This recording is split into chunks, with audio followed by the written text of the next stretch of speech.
Valoris, et c'est l'actualité avec ce motard responsable de la mort de Camilla à Valoris. Et on va pouvoir parler avec vous précisément de ce qu'est la loi, parce que les uns et les autres ne comprennent pas toujours ce trouble à l'ordre public qui n'existe pas en matière délictuelle, mais qui existe en matière criminelle et qui fait que celui qui a tué qui a percuté cette petite Camilla aujourd'hui est libre, et ça peut choquer les uns et les autres, et notamment le père de Camilla qui était hier sur l'antenne de CNews.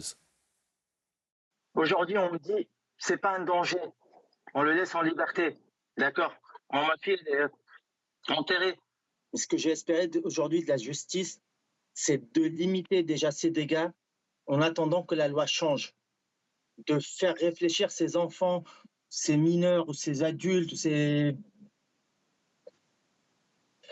conducteurs, ces fous de la route, de leur faire comprendre qu'il y a un risque.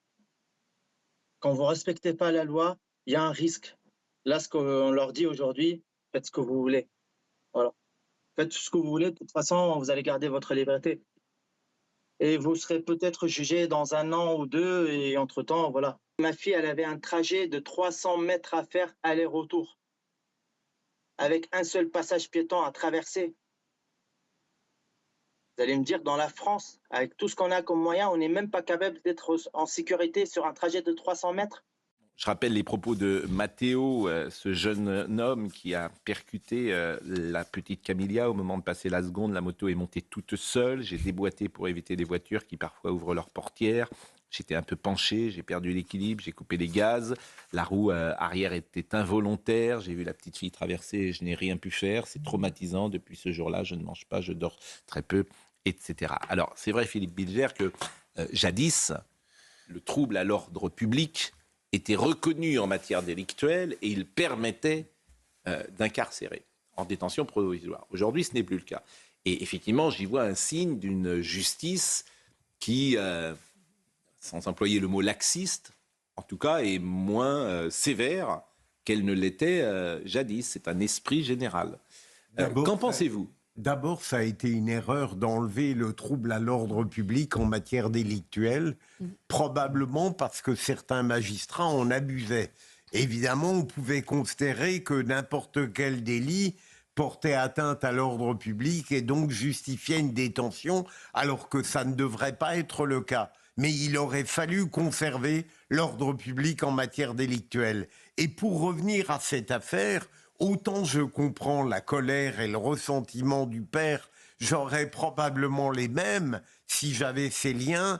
Jusqu'à maintenant, par rapport à ce que je sais de l'affaire, pour une fois, il n'y a pas d'incohérence dans la décision judiciaire et dans la confirmation du contrôle judiciaire. Sauf, si vous me permettez, vous dites pas d'incohérence, que le parquet demande la détention provisoire, que le juge d'instruction demande la détention provisoire et que c'est les juges des libertés qui refusent. Donc dites pas qu'il n'y a pas d'incohérence, parce que moi, moi j'y vois là. Alors pourquoi je vois cette incohérence ? C'est que souvent vous qualifiez d'incohérence ce qui est la contradiction même de l'œuvre de justice. Le fait que le parquet réclame une détention et que le juge des libertés de la détention le place sous contrôle judiciaire avec un quadrillage relativement serré. Philippe, ne jouons pas sur les mots. Si tout le monde pensait pareil, c'est cohérent. Si personne ne pense pareil dans la justice, il y a une forme d'incohérence. Non, bah si, non, bah si. Vous le dites très souvent. Bah écoutez, je veux bien que vous m'expliquiez. Mais non, mais lorsque, par exemple... si les trois disaient la même chose, ce serait quand même plus cohérent. Si parquet, juge d'instruction, juge des libertés... Mais le n'est pas tenu de suivre ce qu'on dit le parquet. Lorsqu'il y a une différence entre la première instance et l'appel, par exemple,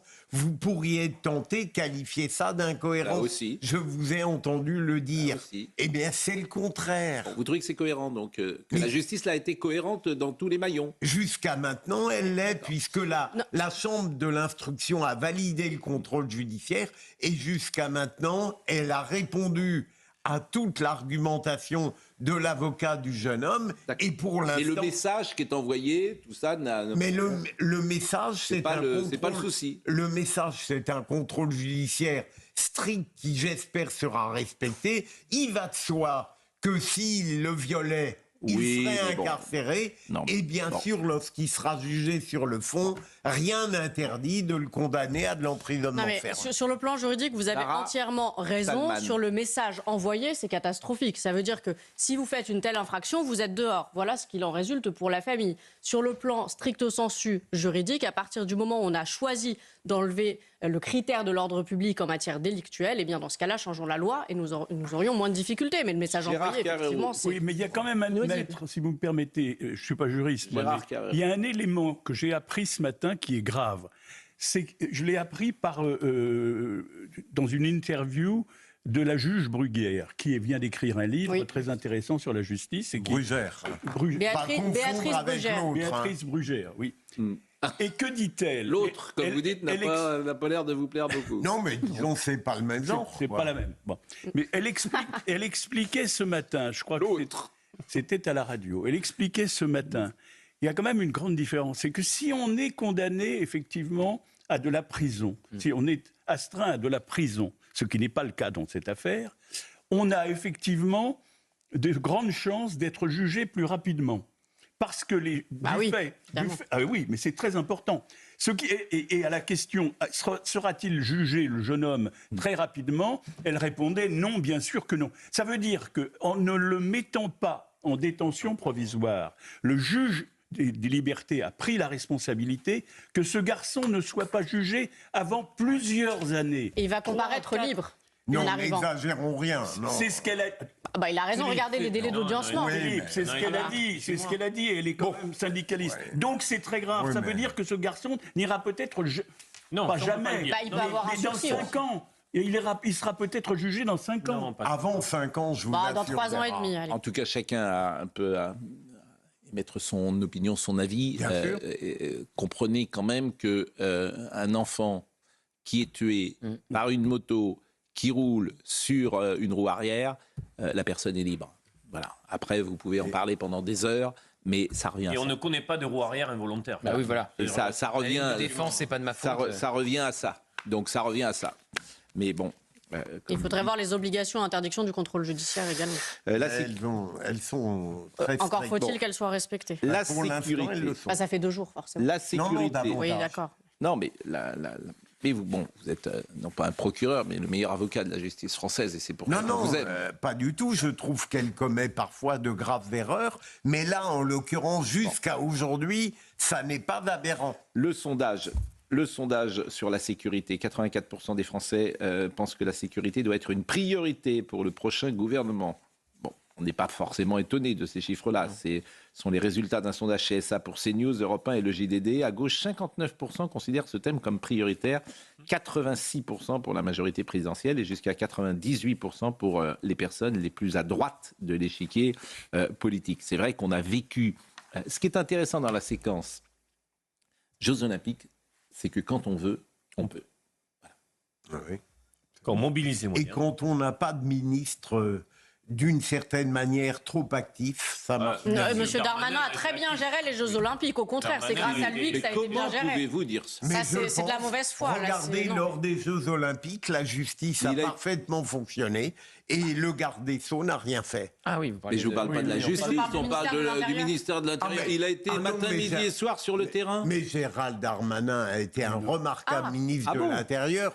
Mais je veux dire, durant les JO, il y a une atonie politique générale des ministres. Il faisait le job, il faisait le job. Là, Philippe Bilger, c'est qu'Éric Dupond-Moretti a complètement disparu, non pas de la surface de la Terre, mais de la surface médiatique depuis la dissolution. Personne ne sait où il est. Il n'a plus de directeur de cabinet. On me disait au gouvernement, s'il y a une mutinerie dans une prison, la place Vendôme mettrait du temps à se mettre en action. Éric Dupond-Moretti a quand même un sujet. Il est démissionnaire, certes, mais on a l'impression qu'il est plus en poste. Et pourtant, il a dit qu'il n'était pas lassé et qu'il était prêt à reprendre du service. Thibault de Montbrial s'est exprimé sur la sécurité. Il était tout à l'heure avec Sonia Mabrouk. Je vous propose de l'écouter. Je dis souvent que le besoin de sécurité, la sécurité, c'est pas un programme politique, c'est ni de droite ni de gauche. C'est un besoin primaire de l'être humain et c'est un besoin universel qui est partagé partout. Et c'est le préalable à la possibilité de la mise en place d'une politique de droite, de gauche, du centre, écolo, peu importe. Il faut d'abord être en sécurité. Il est candidat, Thibault de Montbrial, dans un gouvernement ? Son nom est apparu, il est vrai, à plusieurs reprises pour l'intérieur, pour la place Vendôme. Le problème de Thibault de Montbrial, c'est qu'il n'a pas de poids politique, il n'a pas une étiquette. Si vous voulez, c'est pas un débauchage ou une arrivée importante d'un point de vue politique. Ou Michel Barnier. Oui, mais on n'est plus du tout dans la même situation. Là, l'important, c'est de faire entrer des LR, des gens qui sont encartés, qui pèsent politiquement, qui ont des députés à l'Assemblée nationale. C'est pourquoi on parle de Bruno Retailleau ou de Laurent Wauquiez plutôt pour le ministère de l'Intérieur qu'ils sont en train de se disputer, puisque Bruno Retailleau ne veut pas être ministre de la Justice. C'est une information de Gauthier Le Rebret. Parce que faire bouger les lignes au ministère de la Justice, c'est très compliqué en peu de temps. C'est une information de. Je suis content d'être sur le plateau parce que sinon c'est Olivier qui vous l'a donné. C'est une information de Gauthier Lebret que ne manquera pas de répéter dans tout Paris Olivier d'Artigol.